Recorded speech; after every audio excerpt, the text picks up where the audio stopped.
안녕하세요.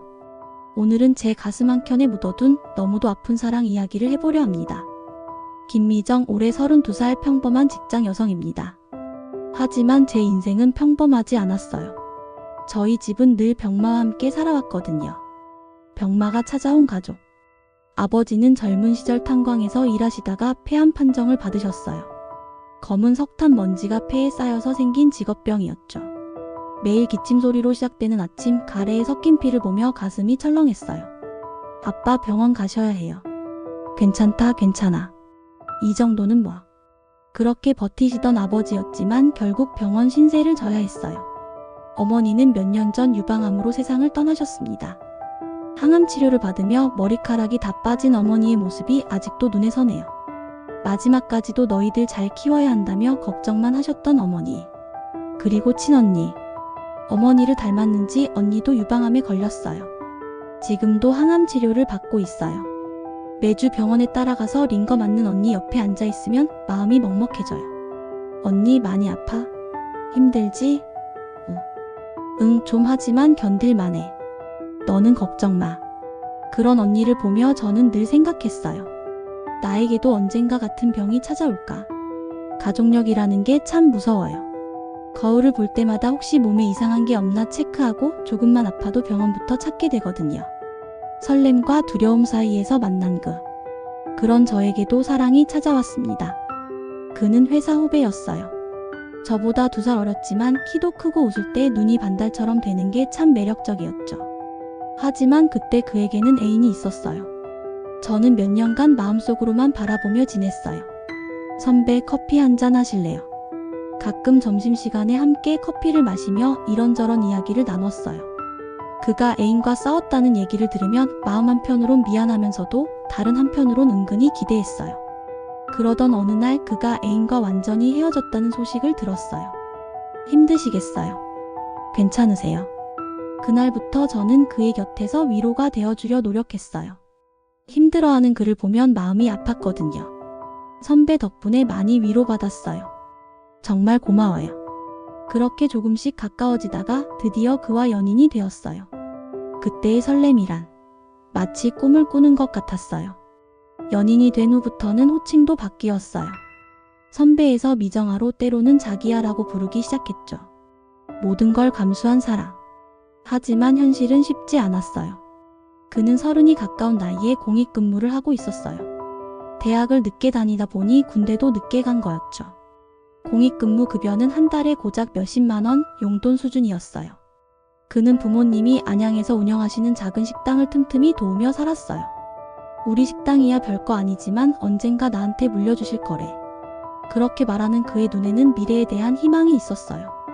저는 그가 있는 안양까지 매번 먼 길을 달려가 만났어요. 아버지가 보험금으로 사준 작은 마티즈 차. 그 차가 없었다면 우리 연애는 불가능했을 거예요. 왜냐하면 그는 운전면허가 없었거든요. 나도 빨리 면허 따야겠어. 맨날 미정아 고생시키네. 그렇게 말은 했지만 시간이 흘러도 면허학원에 등록할 기미는 보이지 않았어요. 여행을 가도 데이트를 해도 늘 제가 운전대를 잡았어요. 처음엔 내가 그를 위해 뭔가 해줄 수 있다는 게 기뻤는데 점점 피곤해지더라고요. 특히 그가 술을 마실 때가 문제였어요. 오늘은 내가 마시고 싶어. 자기야가 운전해줄 거잖아. 그렇게 말하며 마음껏 술을 마시는 그를 보면서 저는 물만 마시며 그를 챙겨야 했어요. 취한 그는 주체를 하지 못했고 가끔은 약속을 펑크 내기도 했어요. 미정아 미안해. 술이 너무 취해서 깜빡했어. 그럴 때마다 속은 상했지만 그래도 사랑이니까 이해하려 했어요. 게다가 경제적인 부담도 컸어요. 저는 직장인이었고 그는 공익근무 중이었기 때문에 데이트 비용은 대부분 제가 부담했어요.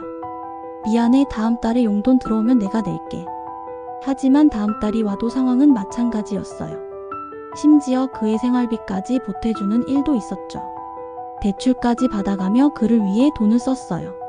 통장 잔고가 바닥날 때도 있었지만 그래도 행복했어요. 내가 그를 지켜주고 있다는 사실만으로도 충분했거든요. 미정아가 없으면 나 어떻게 살았을까? 정말 고마워. 그런 말을 들을 때면 모든 게 보람이 있었어요. 결혼 약속과 찾아온 벽. 1년 정도 사귀고 나서 우리는 결혼을 약속했어요. 자기야, 우리 결혼하자. 내가 더 열심히 일해서 자기야 고생 안 시킬게. 그 말을 들었을 때의 기쁨이란 드디어 제 인생에도 행복한 가정을 꾸릴 수 있겠구나 싶었어요. 서로 부모님께 인사를 드리기로 했어요. 저는 아버지와 언니에게 그를 소개해드렸고 다행히 좋게 봐주셨어요. 우리 딸 잘 부탁한다. 아버지께서 그에게 당부의 말씀을 하실 때 저는 정말 기뻤어요. 이제 그의 부모님께 인사를 드릴 차례였어요. 안양에 있는 그 작은 식당에 처음 갔을 때 긴장 반 설렘 반이었어요. 어머니, 아버지 안녕하세요. 처음에는 따뜻하게 맞아주셨어요. 식당에서 직접 음식도 해주시고 우리 아들이 좋은 사람 만났네라며 웃어주셨거든요. 하지만 며칠 후 상황이 완전히 바뀌었어요. 돌아선 마음. 그의 부모님이 저희 집안 사정을 알게 된 거였어요. 어머니의 유방암, 언니의 유방암, 그리고 아버지의 폐암까지. 아들아, 잠깐 이야기 좀 하자. 그날 그는 부모님과 긴 이야기를 나눴다고 했어요. 그리고는 무거운 표정으로 저에게 말했어요. 미정아, 엄마가 아직 결혼은 이르다고 하시네. 좀 더 가볍게 만나자고 하시고. 그게 무슨 뜻이야?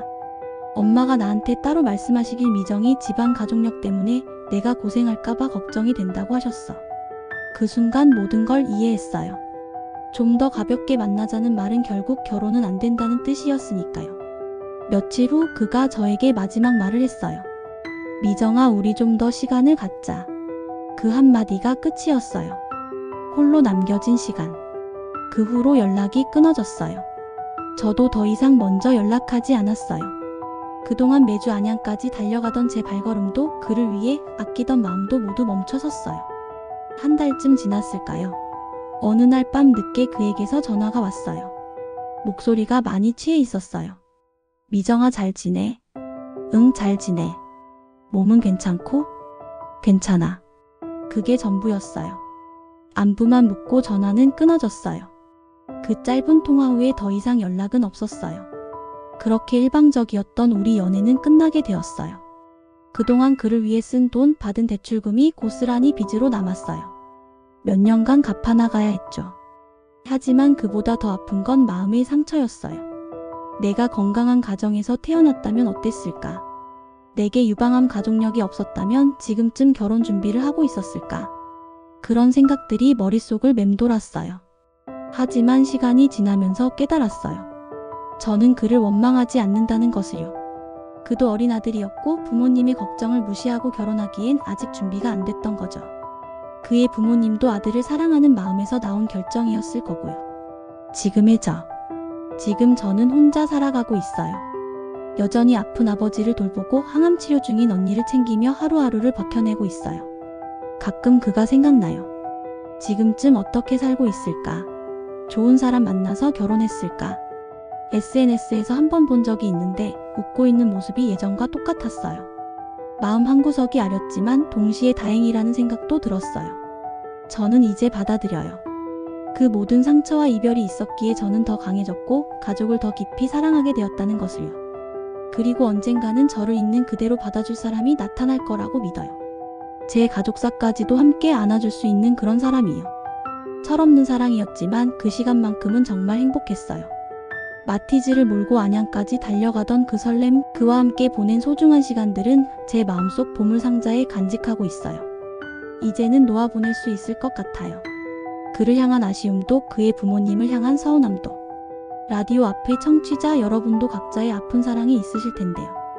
그 모든 경험이 우리를 더 단단하게 만든다고 믿어요.